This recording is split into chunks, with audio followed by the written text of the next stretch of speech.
And y'all know nothing about work ethic. You think you do.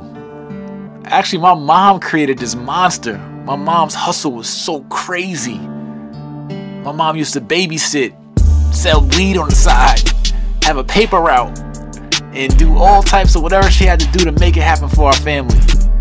And that paper route, that make it happen, is also what instilled so much of my work ethic in me.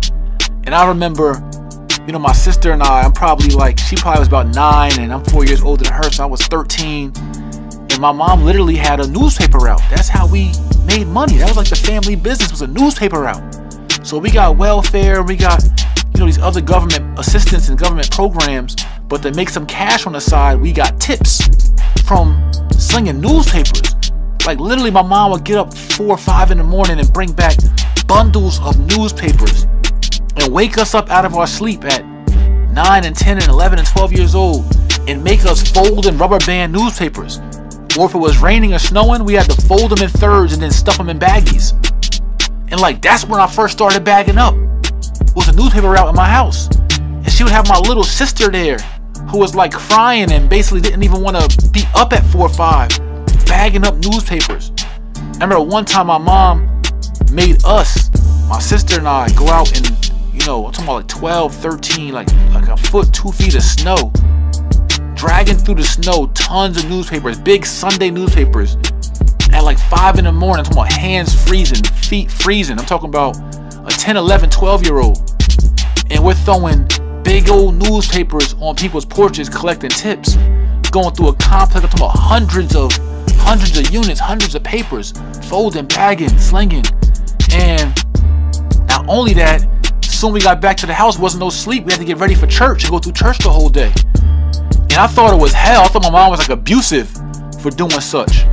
But what it taught me was this insane level of work ethic, and where we didn't get hung up on sleep. We didn't get hung up on all the comfortabilities of life. We had to do what we had to do to eat and survive. And my whole life, I've been on a paper route. I've been on a paper chase.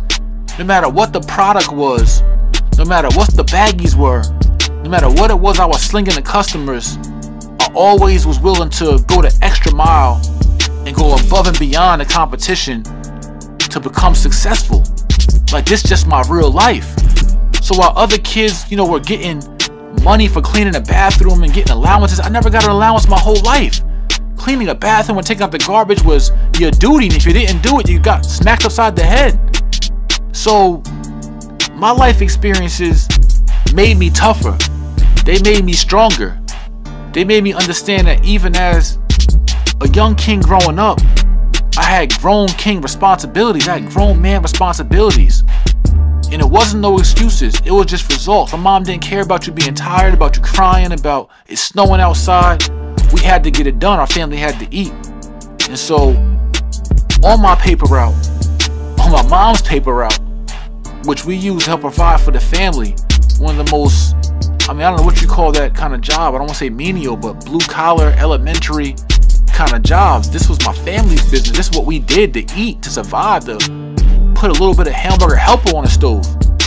So all these experiences are what piled into me, and all of this is what fueled me to when I got the opportunity to be great, of why I didn't let go. And it's why I'm so intense, and why I'm so motivated, and why I'm so rigid and vigorous to this day. Is I don't got time to go back to that kind of paper route. And so it's important I take advantage of every opportunity I got today. And it's important that I continuously, forever, and it's instilled in me, and I can't change. And I want you to adopt these principles. You don't gotta have gone through my life to adopt the principles that have made me prosperous and made me successful from poverty and prison. You don't gotta go through all of that. All you gotta do is outwork the work.